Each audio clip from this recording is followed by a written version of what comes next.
Welcome to Florida Real Estate Profits channel, where we give you an unfiltered view on all things Florida real estate and making money in Florida real estate. Today I'm joined with a family affair, Guy Bouchard, Michael Bouchard, and we're talking about the spectrum for a short-term rental investor. What the heck is this about? Guy Bouchard, when we talk about this spectrum, what are we talking about?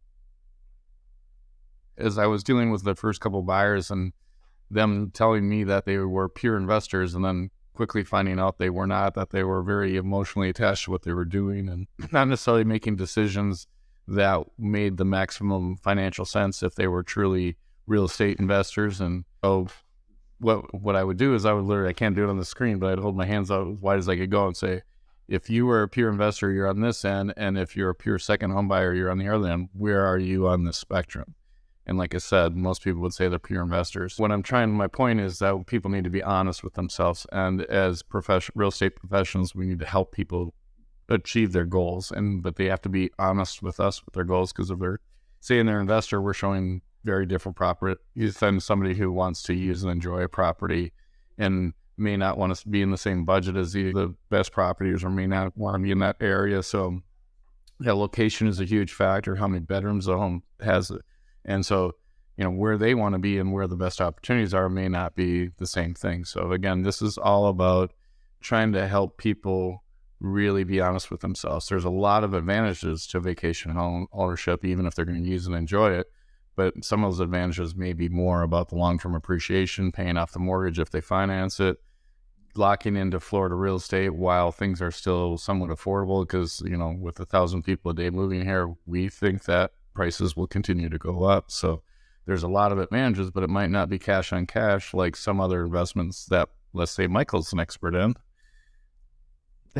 That's perfect. Yeah. So on the spectrum of short-term rental, pure investor looking for cash flows, cash on cash return, to, hey, I'm a second home buyer and I want to have a nice second home for my family. That's the spectrum we're talking about. Michael, talk to us about what does that look like for you in helping clients navigate that issue. Obviously, the first thing that we do is ask them how much they're going to use the home, if they plan on using it for the holidays, when the kids are out of school during the summer, like that. And then as far as that goes, we figure it out from there. If they are just looking for a cash on cash return, a lot of times we're going to tell them long-term might be the way to go.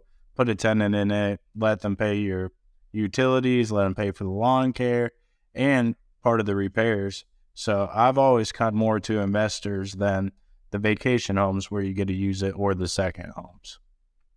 Yeah. And it may not be as sexy like somebody says, oh, I want to have a short-term rental and I want to make a ton of money.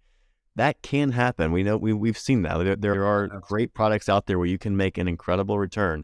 It's not the majority probably of short-term rentals. You have to have a special type of property in the right location. And if you're going for pure investment, it can be done. But that's interesting, Michael, because a lot of times if somebody is just, hey, I only care about cash on cash return, this is for my retirement, I don't care if I ever go to the house at all, then long-term may make more sense for you. And so having a realtor and having somebody on your side that can help you navigate that and do what you actually want, help you discover what you actually want, is a really important point. Anything else to add before we close out?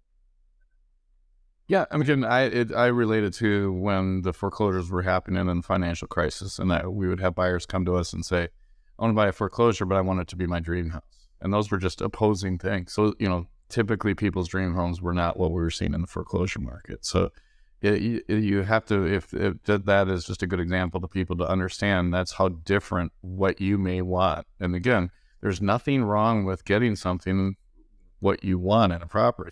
And on real estate is a great opportunity. It's just, again, this is all about trying to help people get the best property for them, and for them to really understand that may not be the number one cash flowing property, but there may be huge upside and future appreciation, the mortgage pay down and all that stuff. So yeah, we just want to help people find the best opportunity for their particular goals.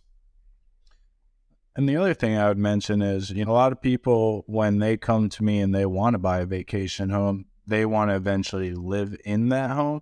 With the long-term rentals, a great opportunity is you can live in that home, where a lot of people might not want to live in a short-term community where your neighbors are rotating weekly. So that also is another pro and con, just depending on what you are looking for. And there's other communities where it's not necessarily strictly short-term rental, but like we have in Southwest Florida, where you could get a short-term rental that's in a normal residential community, and you can kind of best of both worlds in that sense. So bottom line is, need to make sure you're honest with yourself. You're asking yourselves the same kind of questions that Michael and Guy were just talking through, and that you find somebody that can help you navigate to best meet what your true objectives actually are. This is good stuff. Thanks for being here. Join us again on a future episode.